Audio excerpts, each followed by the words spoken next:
All right. So for those at home who don't know who you are, please tell them and a little about yourself. So my name is Amber Viola, and I am a podcast host and producer.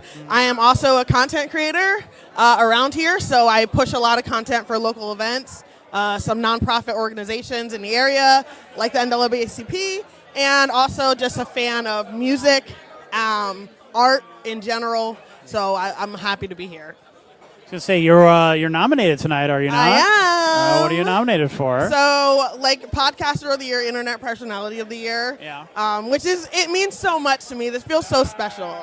It's so cool because when you're an independent creator, there are days where it really pays off and you feel great about it, and there are other days where you're like, oh my God, why am I doing this to myself? Yes. I have no time for this. No. Why am I putting all this time and effort in? So I feel like the Steamtown Music Awards is just that nice pat on the back. Yeah. That like, okay, somebody's out there recognizing what I'm doing, and it is. And I had cares. a hard year last year, and I was looking back to like when we talked before and everything, but I got really sick. I ended up being in a hospital for like almost a month up in NYU. So sorry.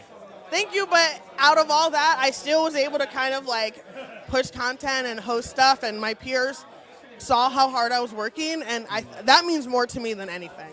Yeah. Maybe could you tell us about some of those episodes that you are maybe really proud of that you've produced this past year? Absolutely. So I do My Culty College, which is available on Spotify. It's about being in an evangelical cult. And because of all the recent documentaries like Happy Shiny People, some about Jerry Falwell and Liberty University, my cult was adjacent to that. So I've been able to interview people who haven't wanted to speak out since the 90s and the 2000s. And I've been able to talk to some producers from some major networks about really trying to get this information out there to really help the victims. So that's been amazing, and because I already have my content out there, it was already available to people, and it just added on top of that. And so you have a couple different kind of podcasts or things that you produce as well. I do, because one is Politics But Make It Fashion, and right now we're going into election season. So coming up, I will be interviewing candidates. I interviewed a lot of people who were running for local election before the midterms. And so with November coming up, with our mayor now running for Congress, I will be in there, guys, and I'll be asking those questions that we're all wanting to ask, and going out and talking to people, going to events, and hopefully being boots on the ground and get some really good content and information for people. There's people who told me today that because of Politics But Make It Fashion, they found out that Charlie Kirk was killed. Wow. And I'm like, that's insane, guys. And they're like, yeah, I was at work all day. I've been seeing your posts, and you've been keeping me updated, and thank you. And that was from a friend of mine today, which just like really made me so happy that I could push out information, and people locally here are watching it. Yeah. Well, a trend that I've unfortunately seen in the past couple of years, especially in the last election, the major election, was these podcasts kind of giving these politicians these softball interviews where they are just kind of patting them on the back the whole time and being super nice to them and kissing their ass and whatever.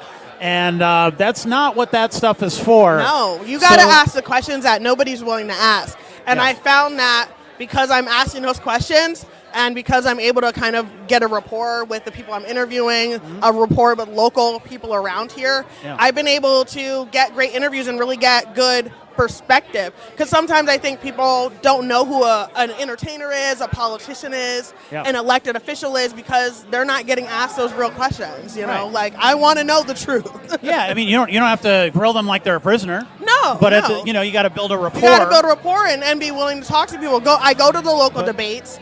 I see what's going on and see what's out there. And also, I care about Scranton, and there's going to be people who maybe don't necessarily fit my personal mold for what I would personally love, but I know they love Scranton. I know they love NEPA, and here that matters to people, and I want to show that. Which means you're also going to have more informed questions because you are following these things and you understand what's going on in the area. so that you're not, asking things that these people have already heard a million and times. watching your podcast, even with the bands and people who produce, people who or the people who are going out there booking gigs and stuff, they still know, they still have a foot on kind of what's going on because music is political, especially the music that we like. We're all raging against the machine right now, and we've been doing it for a long time. So listening to that, you see where people are, and they want to hear those questions no matter where they stand on that. And I love that. And I see sometimes when you're talking to people that they wanna, they're going, and you're like, okay, so we're good, because because their music is political, we've seen that with what's happening with Connie, the band from Wilkes-Barre that got Loca Connie. Connie, I was getting there, yes. And we saw exactly what happened, and that is exactly why I'm out here asking people questions, trying to figure out, because politicians were the people that created that whole fiasco. Right. Or our musicians, right?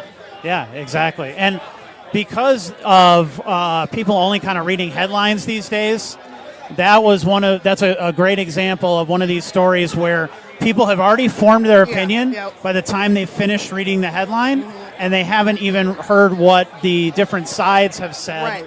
And that's why what we're trying to do is so important, exactly. I feel it too. Because people need to understand that there are multiple sides and that we need to listen to both of them. We have to. And then you can form your opinion based on that. And when you ask people questions, you might not like the answer.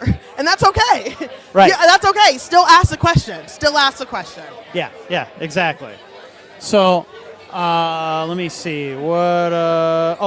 So what do you have coming up that people can look forward to? So right now I have more episodes of My Culty College that are going to be coming out within the next couple of weeks. I have interviews coming up. I also have an interview about my cult that's available on YouTube on a podcast called Groomed. Okay. And I'm working on my second book right now. I am currently writing it. It's about domestic violence and kind of how you even get yourself in that situation. So those are the things that I'm doing right now. I love it, and I'm happy to be here. Well, please don't forget to breathe. I know. In between all of that. And good luck to you tonight. Thank you. I hope you win. Thank you. Congratulations.